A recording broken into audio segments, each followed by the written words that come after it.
Hi guys, welcome back to the Chronic Chronicles. I'm your host Lexi Halloran, and today we are talking about one of the most visible symptoms of endometriosis and also one of the most uncomfortable, I would say, and also probably one of the most misunderstood symptoms of endometriosis. If you haven't guessed it by now, that is endobelly. This is something that I have dealt with for as long as I can remember, like 100% since I started my first period ever. The bloating and the inflammation that I would get not only around my cycle, but pretty much at any point in time ever has been wildly uncomfortable and probably one of the hardest symptoms, no, 100% the hardest symptom for me to manage, not only physically, but also emotionally. Endometriosis and primarily endobelly has been so hard for me my whole life. It's been something that I've really struggled to understand how to see myself not as just inflamed. I can remember, being 16, 17 years old, and I, for reference, was like a really small kid. Like, I didn't hit 100 pounds until I was a senior in high school. Like, I was just really, I'm 5'2". I was really thin. I also was really athletic. I was a flyer. So I don't know, I was just small. But I can remember even back then being so skinny, stick thin, small, and getting just completely bloated that I would literally just walk around and being like, I look like I'm 5 months pregnant, which was a really weird look on somebody that is like 100 pounds. But it was like all belly, and it still is to this day. Even now, I have a bigger body at this point. Like I'm a woman now, but I still have the exact same symptom and it looks the same. It's like the bloating and the swelling is all belly. And it's like insane that it can expand out so far. It baffles me every single time it happens because I'm like, how is it physically possible for my skin to stretch that much and to like literally balloon out and look like I'm pregnant? Endobelly affects everything in my life, truly. It affects what I wear. It changes how I move through the day. This type of inflammation, and I don't even like calling it bloating because it's not actually bloating, which is really what we're going to get into today. But endobelly is in 100% inflammation and swelling. It's not bloating in the way that bloating is typically understood to be like you have to fart or something. Like that's not what endobelly is at all. Endobelly is like straight up inflammation. Like you can feel your skin stretch to accommodate the amount of swelling that's happening in your body. And most of the time it gets like so big and swollen that it's like hard for me to breathe. It's hard for me to walk. One of the worst parts is like getting out of a chair. Like it literally looks like I am a pregnant woman and I have to like hoist myself out of the chair with my hands. It's a really uncomfortable, painful feeling. And I would say at this point in my life, probably one of the worst symptoms that I experience with endo. Thankfully, because of my IUD that I've had for many, many years, the extreme bleeding and heavy periods don't happen as often because of the IUD, which used to be when I was in high school, like bleeding through everything, like made it so I couldn't go about my day. Thankfully, that's under control. The pain, I know how to manage most of the time at this point, just having endo for so long. But the endo belly is something that is consistent that I still, after being diagnosed with endo for what, 7, 8 years at this point, I still do not know how to manage. Like, yeah, it's like most of the time, I feel like no matter what I do, I don't have control. And people are like, oh, well, make sure you watch where you're eating or try to track it. And, are there certain foods that trigger it? And while I do think that that's valid, I have had a really, really hard time figuring out what my quote unquote triggers are for my endobelly because sometimes I could literally drink a cup of water and it happens. And I'm like, I don't understand. Or it could be completely unrelated to food or drinking or anything like that. And it could just be I wake up and I'm extremely bloated and I'm like, I don't understand. It's so mind-boggling and frustrating. So, in today's episode, I'm sharing the science behind endobelly, which is something that I feel like is not really talked about that often and something that I really wanted to learn about because in my brain and the way that my mind works is if I can understand why it's happening or I can understand like the scientific mechanism behind it, then maybe I can start to understand how I can avoid it or how I can manage it. Because in reality, it probably cannot always be avoided. So not only am I talking about the science to endobelly, but I also want to talk about my own story and then a few tools that have helped me manage it in the small ways that I have figured out, little ways to manage it. So this is a mix of education, lived experience, and just real talk because I know that I am not the only one navigating this, and it sucks that endobelly is such like a big part of our lives, all of the people with endo, but you're definitely not alone in it. It sucks. It's awful. For me, it's filled with a lot of shame, and it has created a really bad image in my mind on what my body looks like. Um, and then another like really hard part about it that I've been navigating specifically like recently this year, like since getting engaged, is thinking about going through like wedding activities while suffering from endobelly like makes me nauseous. And I know that that sounds dramatic, but it's just it's so hard because I am so excited to get married. And I'm so excited for all of these things, but I know that I can't really control what my body is going to look like on the day of all of these really fun events. And for example, literally last weekend, I had a bridal shower in Washington for all my Washington friends, which was amazing and very, very fun. It was very low key, just the people that I've met out here in Washington and Oregon, like all those people showed up. I'm having my big bridal shower in Michigan later this year because most of my friends and family live out there, but I wanted to do like a little celebration here. I tried so hard all week to make sure that I would not be bloated or have endobelly on the day of my wedding, my bridal shower, because I knew that I was wearing a long sleeve, like tighter, it's not even tight, but like a form-fitting dress. And it's gorgeous. I loved my dress, but I was like, I'm probably not gonna love it if I end up with endobelly because you'll definitely see, like, it's not like a flowy dress. You're gonna see my endobelly. And then in the like it's always when I look at the photos after and then I'm just like devastated that I look like that and I don't want to post anything and the I'm uncomfortable the day of because I know that I'm looking like that and I don't want people to think that I'm looking like pregnant, like all this stuff. So it's just a lot. It's like a really big mental game. But I will say that I had so much fun at this bridal shower. So much fun. It was such a good time. And Endobelly 100% made an appearance. Like I was drinking alcohol, I had gluten, I had dairy, I had sugar. Of course, it made an appearance that day, but I did a lot of things the days before to try to avoid that. But then, like during it, I was like, you know what? I'm gonna let myself have fun during this because I deserve that. And of course, I'm gonna pay for the consequences later by like the painfulness of endobelly that night and like the next day and recovering from all of that and like energy management. But I was like, I'm gonna let myself just enjoy this. And I'm literally surrounded by like 15 of my girlfriends that do not care if I look bloated. I'm surrounded by people that support me and like literally support the podcast and know that endometriosis is a really big part of my life. So they don't care. And I just let it go, which I've honestly never enjoyed a day more. Seriously. Like I just, it was amazing. I let it all go. And I'm praying and hoping that I can have that same approach like on my wedding day if I do end up with endobelly.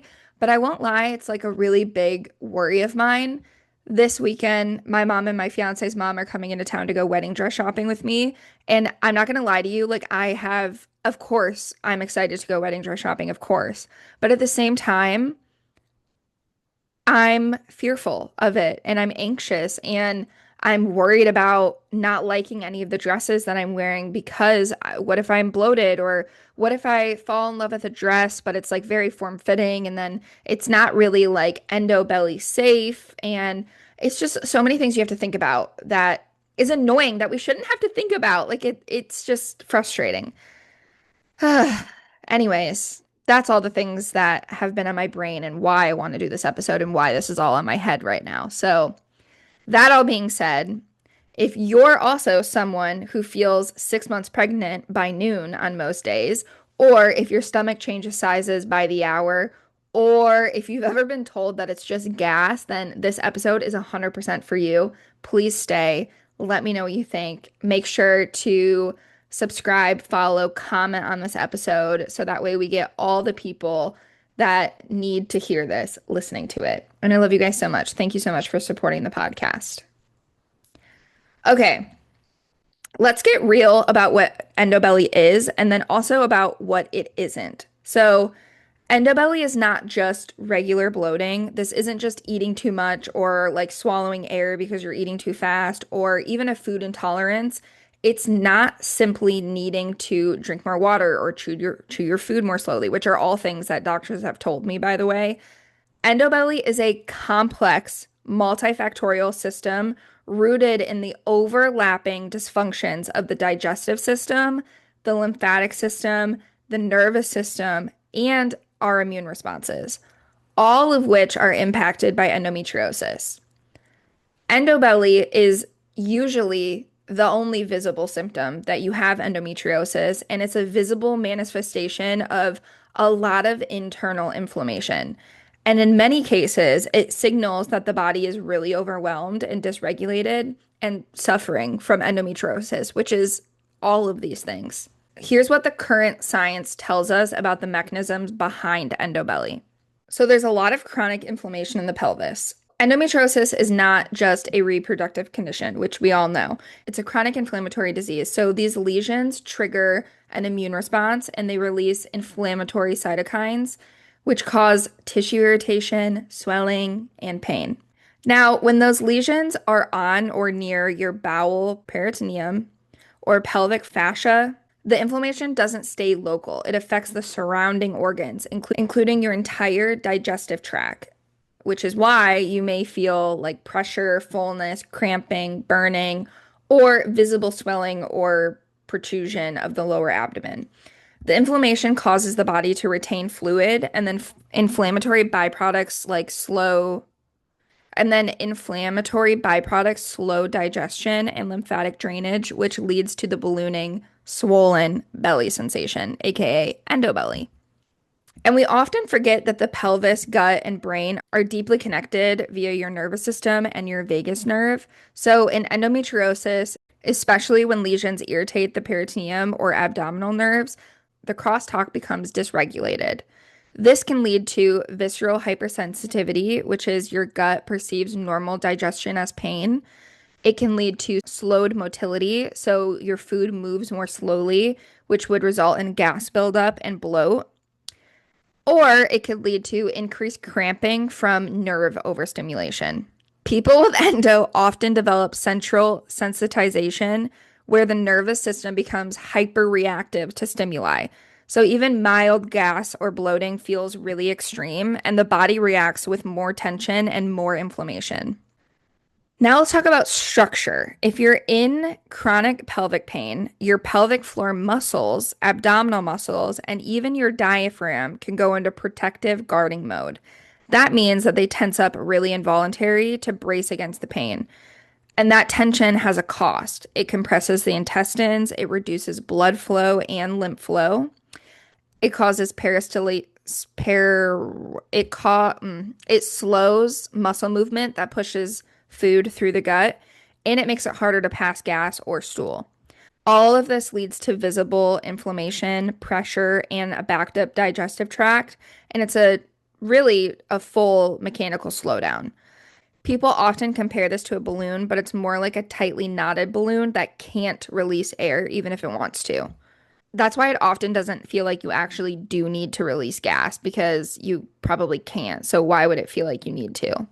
And recent research has shown that those with endometriosis also have an altered gut microbiota, which includes fewer anti-inflammatory strains, overgrowth of inflammatory or pathogenic bacteria, and higher rates of SIBO, which is small intestinal bacterial overgrowth.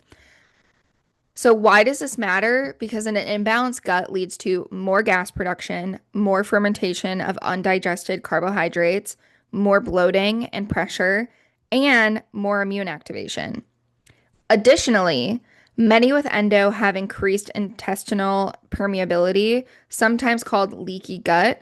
This allows undigested food particles and toxins to cross into the bloodstream, triggering more inflammation and sometimes histamine responses that make swelling worse. There's also hormonal shifts and fluid retention that cause even more bloating. So, endometriosis is an estrogen driven condition.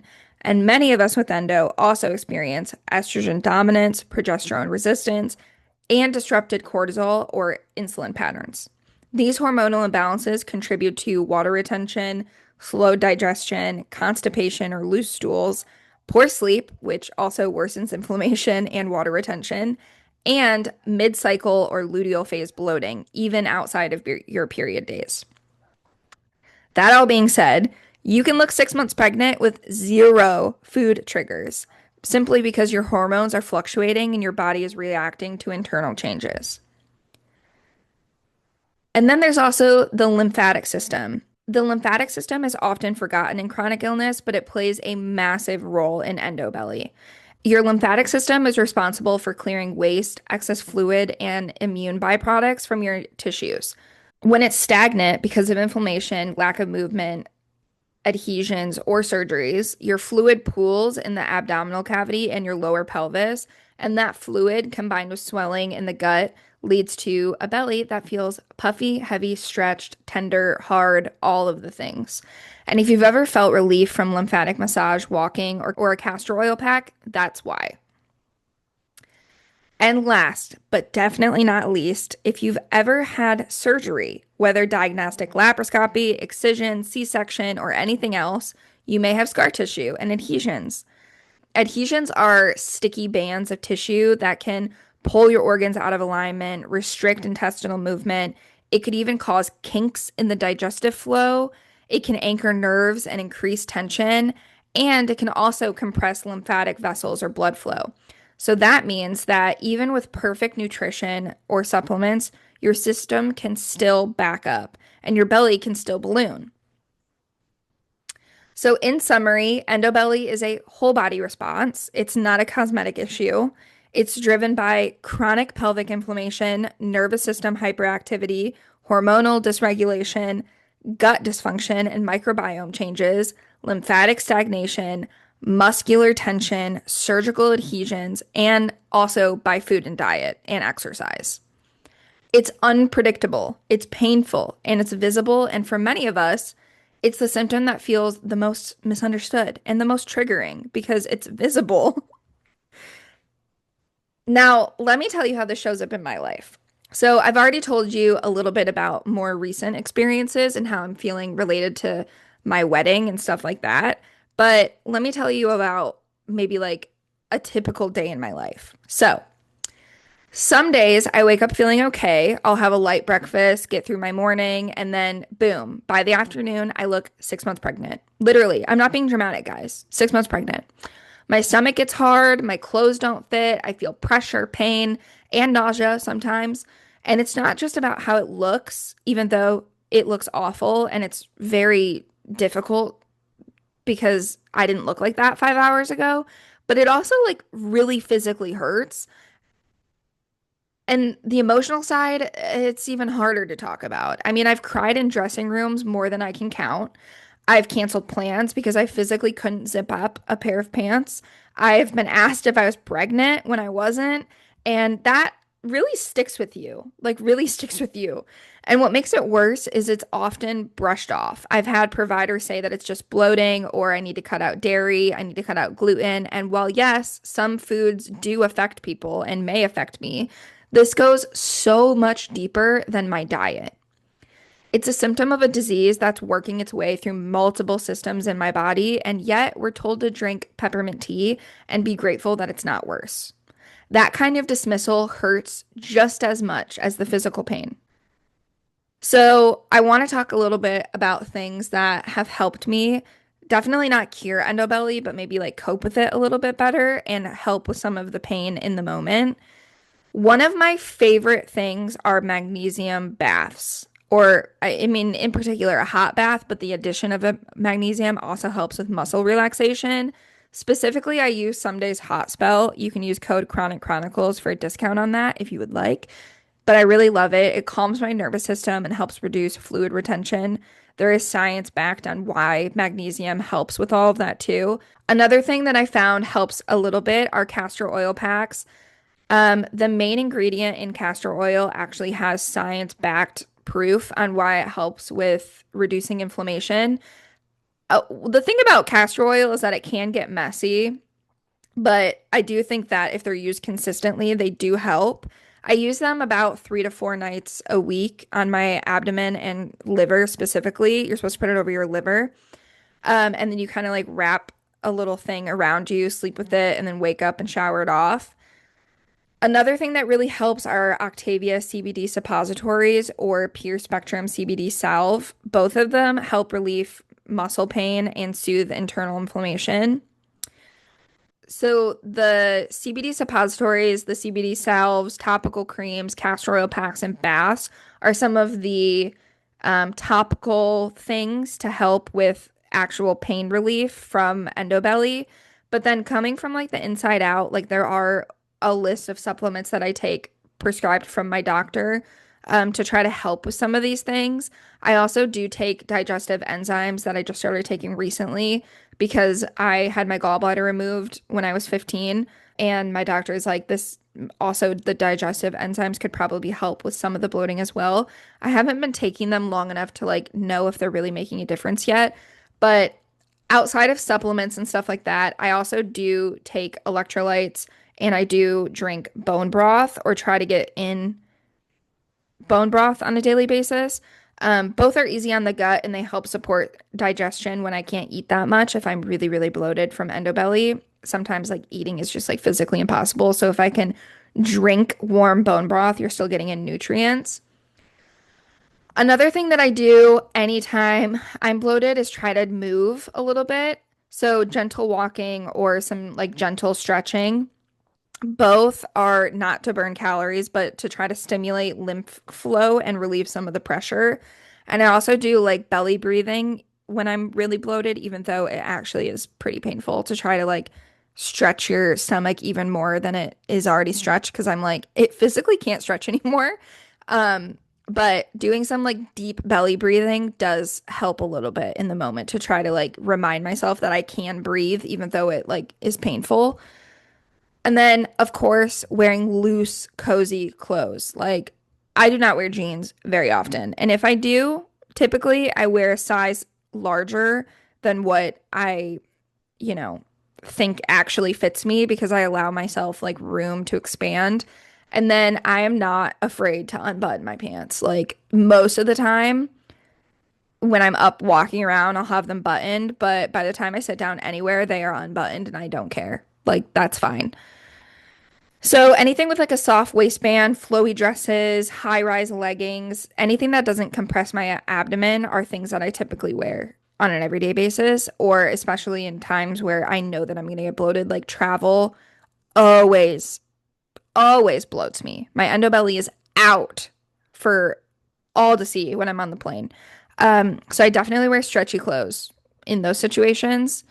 And then the last thing is tracking my symptoms without obsessing over it, which is something that I've kind of like struggled with recently because, I want to track my symptoms to try to figure out what's going on, but sometimes I get like kind of obsessed with it with tracking, and then I get like really discouraged because I can't, like, it's none of the symptoms are making sense and I'm not understanding why they're happening.